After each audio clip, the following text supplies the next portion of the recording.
కృష్ణానగర్ కాలనీలో Vinayaka youth association ఆధ్వర్యంలో వినాయక చవితిని పురస్కరించుకొని గణేష్ నవరాత్రి ఉత్సవాలను అత్యంత ఘనంగా నిర్వహిస్తున్నారు.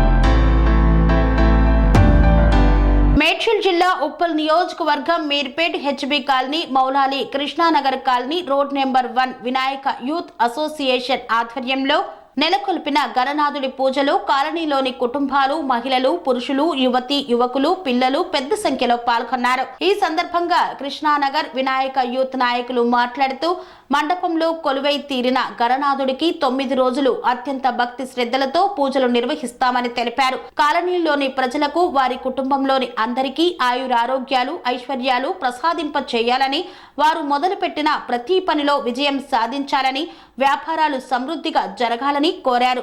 భక్తులు కోరుకున్న ప్రతి కోరికను ఆ విజయ గణనాథుడు నెరవేరుస్తాడనే అపారమైన నమ్మకం ఉందన్నారు. పూజ అనంతరం అన్న ప్రసాదాలను అందజేశారు. రమే రామే మనోరమే సహస్రనామ తత్తుల్యం రామనామవరాననే శ్రీరామచంద్ర పరబ్రహ్మణే నమః శ్రీరఘునందన పరబ్రహ్మణే నమః ధ్యాయామి ధ్యానం సమర్పయామి ఆవాహయామి ఇలా పిలవండి. స్వామి వరసిద్ధి వినాయక స్వామినే నమః ఆవాహయామి శ్రీ వరసిద్ధి వినాయక స్వామినే నమః ఆవాహయామి శ్రీ వరసిద్ధి వినాయక స్వామినే నమః. వాకిలి దగ్గర కావలిగా ఉంచింది. ఓ బాలుడా, నేను స్నానం పూర్తి చేసుకుని అలంకరణ పూర్తి చేసుకుని వచ్చేంత వరకు కూడా నీవు ఇక్కడ కాపలాగా ఉండవలసినదిగా చెప్పి ఆవిడ స్నానానికి వెళ్ళింది. కొద్దిసేపటి తర్వాత కైలాస మందిరానికి పరమేశ్వరుడు తిరిగి వచ్చాడు. ద్వారం దగ్గర ఆ యొక్క బాలుడు అడ్డుకోవడంతో నా యొక్క లోకంలో నన్నే అడ్డుకుంటాడా అని కోపం తెచ్చుకున్నవాడే త్రిశూలంతో ఆ బాలుడి యొక్క కంఠాన్ని నరికి వేస్తాడు.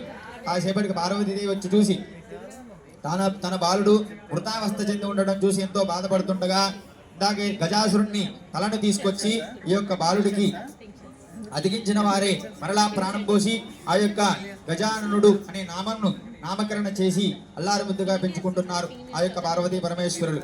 ఆ తర్వాత కొద్ది రోజులకు కుమారస్వామి కూడా జనించాడు పార్వతీ పరమేశ్వరులకు.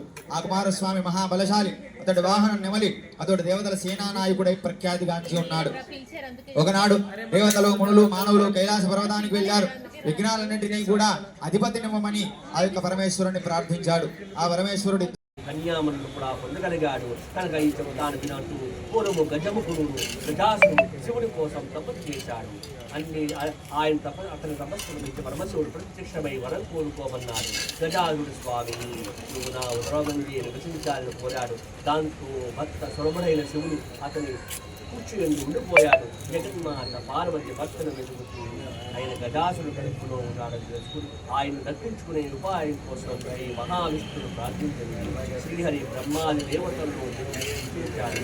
గజాసురు సంహారానికి నందినట్టు మేళమే నది నిర్ణయించారు. నందీశ్వరి స్వామి బోధానంద గోసేవ ఆశ్రమం సైతాపూర్.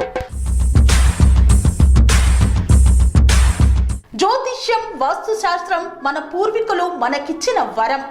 దుర్గాదేవి, కాలభైరవ ఉపాసనతో వాక్సిద్ధి పొందిన శ్రీ శ్రీ బోధానందగిరి స్వామివారు మీకు ఎలాంటి సమస్యలున్నా, వాటిలో ముఖ్యంగా ధన నష్టం, ఆరోగ్య నష్టం, భార్యాభర్తల మధ్య గొడవలు, ప్రేమించుకున్న వారు దూరం అవడం, ఎన్ని సంబంధాలు వచ్చినా పెళ్లి ముడి పడకపోవడం, రోడ్డు ప్రమాదాలు, అప్పుల బాధలు, వ్యవసాయంలో నష్టాలు, పెద్దల మాట పిల్లలు వినకపోవడం, ఆరోగ్య శాంతి, గృహశాంతి, మనశ్శాంతి లేకపోవడం, ఇలాంటి సమస్యలు ఉన్నట్లయితే ఒక్కసారి స్వామీజీని కలవండి.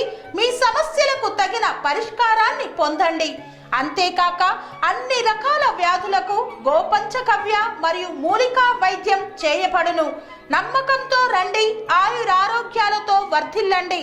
మా అడ్రస్ స్వామి బోధానంద గోసేవ ఆశ్రమం సైతాపూర్, వీరభద్రస్వామి గుడి దగ్గర, యాదగిరిగుట్ట.